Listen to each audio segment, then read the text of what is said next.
What's up guys, Dan Blewett here. So we're going to go over the inside move, which is one of the two pickoff moves to second base, but this one's a little misunderstood.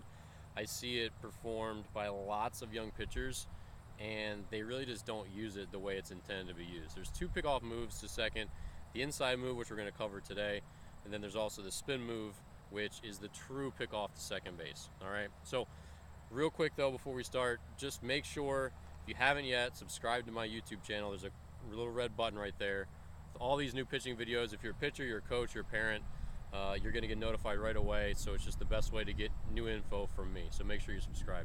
So as we go through the inside move, I'm going to demonstrate right here, but basically this move is intended for two purposes. Number one, for us to find out what the hitter's doing. So the inside move looks like this. I lift my leg and I turn and then I throw. In high levels of baseball, you only see pitchers do this when it's a bunting situation, and that's what the fact-finding nature of this move is. They do this to figure out, is the guy squaring around when I lift my leg? So I lift my leg, guy squares, I fake the move because there's a guy on second, and now I know that he's going to bunt. We put on a bunt play, whatever it is, so we can cut that guy down at third base. Obviously, any pickoff move to second base, you can only do when second base is occupied. So the inside move, again, it's butchered most of the time anyway. So most of the time pitchers do it like this, right? They just lift their leg up, or maybe they go a little higher, but it's so fast that it's not going to have any effect. It's going to be used for two things. Number one, fact finding on the bunt, and if we do that, we should continue to stare down the home plate and lift at our normal or maybe even a slower cadence, so that we give the hitter time to really get drawn in and think that he's bunting. Or show us that he's bunting. Second, we're going to do this when we maybe have the automatic steal, so first and second, 3-2 count, 2 outs, right? They're automatically going to the pitch because it's either a foul ball, a ball, which is a walk, or a strikeout, right? So the automatic steal, whether it's first and second or bases loaded, they're going to be going as soon as the pitcher lifts his foot. So a lot of times, especially at younger levels of baseball, if I just lift here, they're taking off. Now I go and I've caught him. Okay, those are the two chief uses. The biggest thing with this move is, this is not the move that you want to do this and then throw, because look at the throwing position I'm in.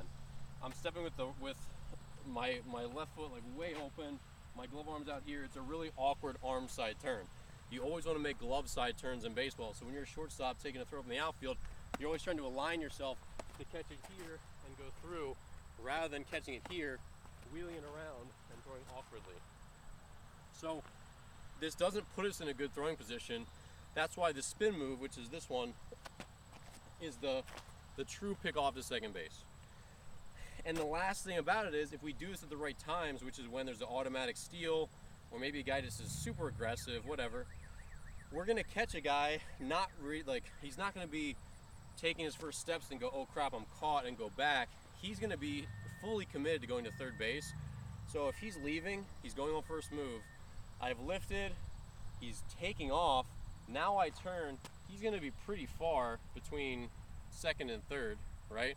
So at this point, I don't want to automatically throw to second base, because they're smart and this happens all the time. They'll just continue on to third base and they'll be safe 99% of the time.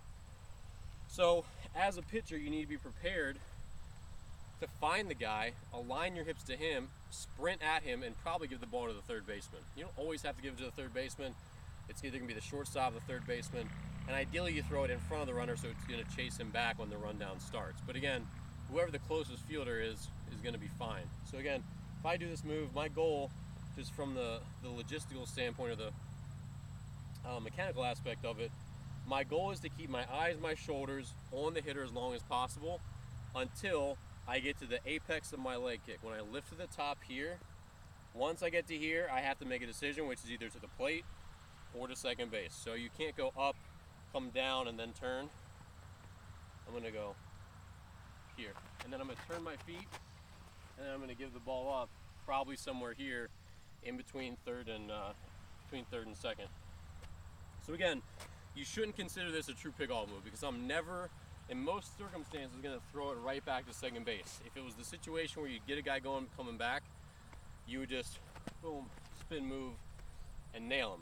But The logistics of the spin move and the appropriateness for that is something we're going to cover in a different video. All right, so just a quick tutorial of the inside move to second base.